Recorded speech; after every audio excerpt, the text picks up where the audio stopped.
Good afternoon, all of you. Today we are going to have our seventh class of second chapter. Right now, till now we have completed around in last 6 days we have completed about more than 60% of the chapter. Now this is we are in the end of this chapter. So the today's topic is on the page number 16, distribution of natural vegetation. See, first of all, what is the meaning of natural vegetation? Natural vegetation refers to the kind of plants, the trees, and each and everything which grows in that particular type of place. That is natural vegetation.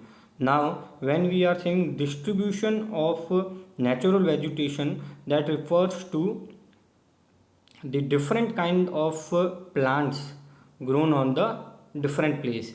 If a place where we have lots of water, where we have a good rain, the trees will be large. The place where the rainfall is moderate, we will have some small or medium size of trees, while in the place or dry regions like our Rajasthan or Jaisalmer, we can say, where we have a dry or low rainfall, here we are going to have a trees which do not have a leaves. Generally we have the scrubs or the cactus or other kinds of plants or trees which do not require much water. So the simple meaning related to this topic is where the place there is a water, there will be large and huge trees. Where there is a dry area, there is a low rainfall, there you will have a small or a small trees or a small trees or trees which required very low water for growth. So first of all, as we are starting our topic, see, here is the topic: distribution of natural vegetation. The growth of vegetation depends primarily on temperature and moisture. See, for every plant there is a need of water, soil, good fertilizer or manure, as well as the sunlight, as we have read about the photosynthesis in our past classes. So it is very important the temperature and moisture of the place should be according to the plant's growth. Where there is a proper temperature, proper sunlight, there will be a proper growth of plants. The major vegetation types of worlds are grouped as forest. Forest is a place where there is a large number of trees. Grassland, scrubs, and tundra. Grasslands refers to the where there is a the places where there is a large number of grasses, a land which is full of grasses. Scrubs and tundra are a kind of plants which required a very less water, or the scrubs are like which are grown in the dry region, while tundra are something which grown in the cold region. Scrubs and tundra both are kind of plants which required very less water. So what is the Hindi meaning of scrubs? We can say it's a jhadiyan, and tundra are a kind of jhadiyan which grows in the cold places. In areas of heavy rainfall, huge trees may thrive. The forests are associated with areas having abundant water supply.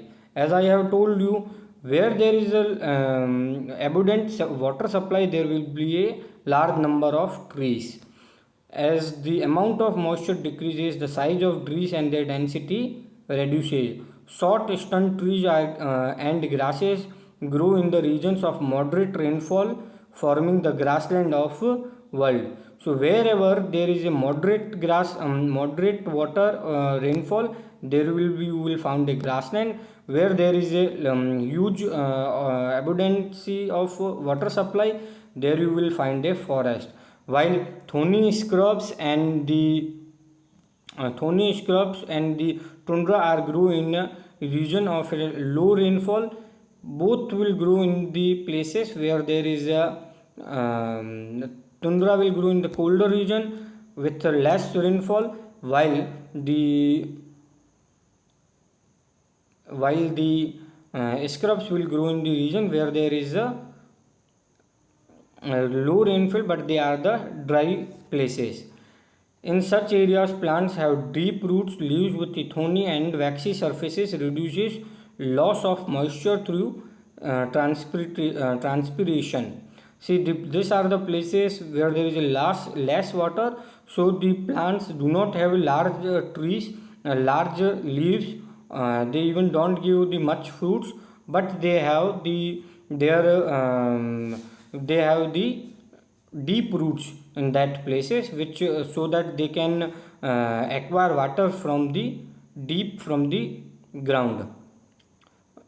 Tundra vegetation of a cold polar region comprises of mosses and lichens. As I have told you, tundra vegetation will only found in the cold regions.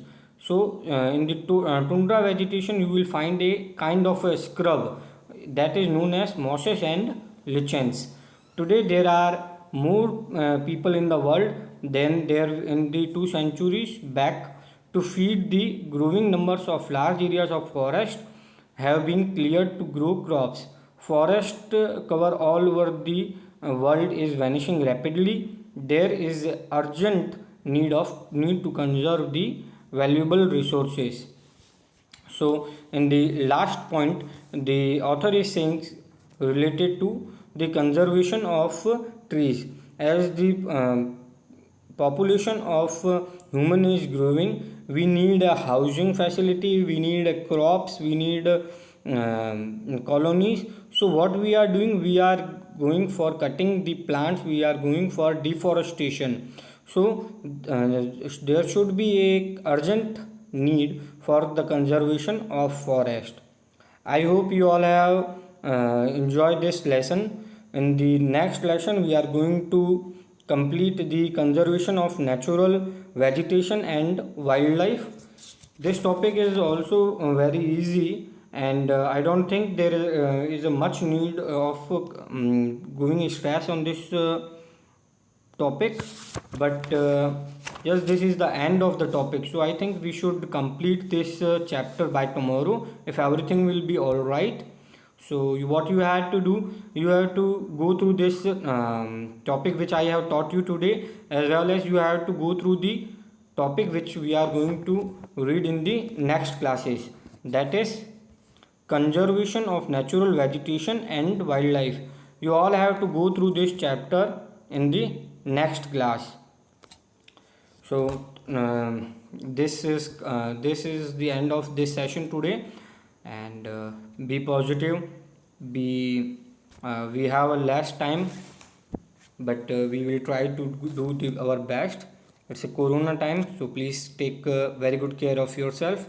Thank you. Have a nice day.